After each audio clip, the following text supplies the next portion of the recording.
Hi hello అందరికీ నమస్కారం. ఈ సెషన్లో మనం ఇంటర్సెక్ట్ గురించి చేద్దాం. ఆపరేటర్ గురించి డిస్కస్ చేద్దాం. See the intersect operator in SQL Server is used to retrieve the common records of both the left and right query of the intersect operator. Like మనకి టూ రిజల్ట్ సెట్స్ ఉంటే ఆ రెండు result సెట్స్లో కామన్గా ఉన్న records ఏదైతే ఉంటుందో వాటిని ఆ రికార్డ్స్ని మనం గెట్ చేసుకుంటాం. రైట్. సో ఒకసారి చూద్దాం. Select ID, name, gender, and department. Intersect using table A and table B. So table A and table B మనం డీటెయిల్స్ అనేది గెట్ చేసుకున్నాం ఇక్కడ. సో చూడండి, క్లియర్. అండ్ సేమ్ ఇదే అప్రోచ్ని మనం జాయిన్ ఆపరేటర్ యూస్ చేసి కూడా మనం గెట్ చేయొచ్చు. Join operator, okay.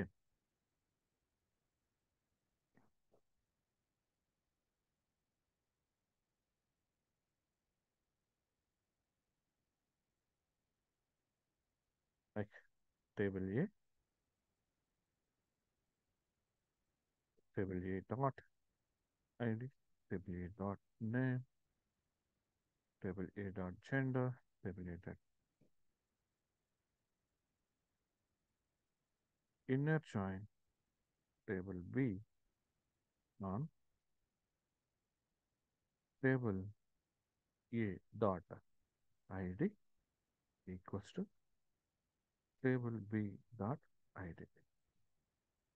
So inner join query ఇది మనం నెక్స్ట్ జాయిన్స్లోకి వెళ్తాం, అప్పుడు చూద్దాం. ఇప్పుడు ఈ రెండు కొరీస్ని నేను రన్ చేస్తున్నాను, చూడండి. 2 3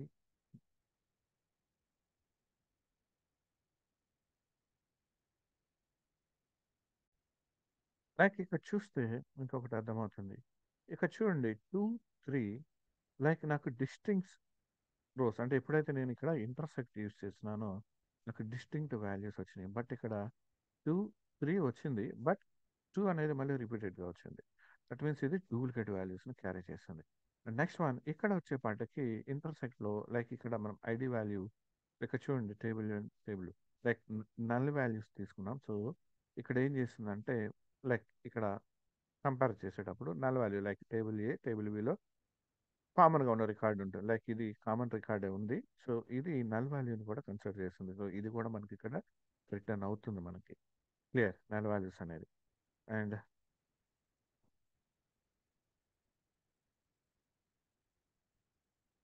నెక్స్ట్ వన్ ఇక్కడ చూడండి, లైక్ ఇక్కడ చూడండి డిఫరెన్స్ నల్ వాల్యూస్ ఎందుకు వచ్చింది చూడండి. ఇక్కడ inner joint treats two nulls as two different values. Like ఇక్కడ మనం నల్ వాల్యూస్ ఇస్తే నల్ వాల్యూస్ అనేది మనకి రెండింటిని కూడా సపరేట్ సపరేట్ డిఫరెంట్ వాల్యూస్ కింద తీసుకుంటుంది. అందుకని ఇక్కడ మనకి ఇక్కడ చూడండి, ఇక్కడ నల్ వాల్యూ, ఇక్కడ ఇంటర్సెక్ట్లో అయితే ఇక్కడ నల్ వాల్యూ అనేది తీసుకుంది.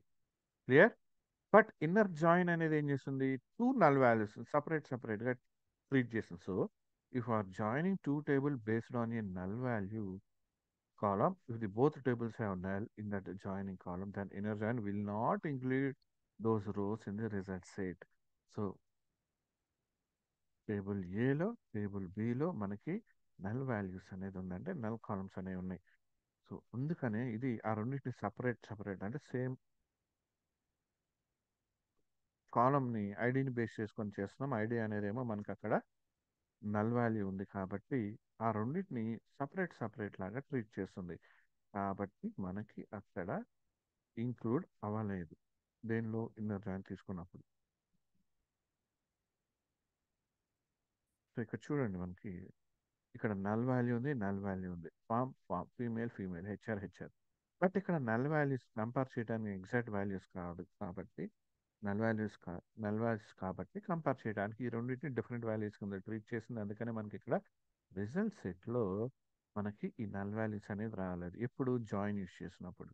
బట్ డూప్లికేట్ వాల్యూ వచ్చింది. బట్ ఇక్కడ ఎక్సెప్ట్లో లైక్ ఇంటర్సెక్ట్ యూస్ చేసినప్పుడు ఏంటంటే ఈ నల్ వాల్యూని కూడా ఇక్కడ ఇంటర్సెక్ట్లో తీసుకుంటుంది. Clear. So same this the difference అనమాట ఈ రెండింటికి, inner join and intersect. Clear. So concept అర్థమైంది అనుకుంటాను. అండ్ నెక్స్ట్ జాయిన్స్ టాపిక్స్లోకి వెళ్దాం.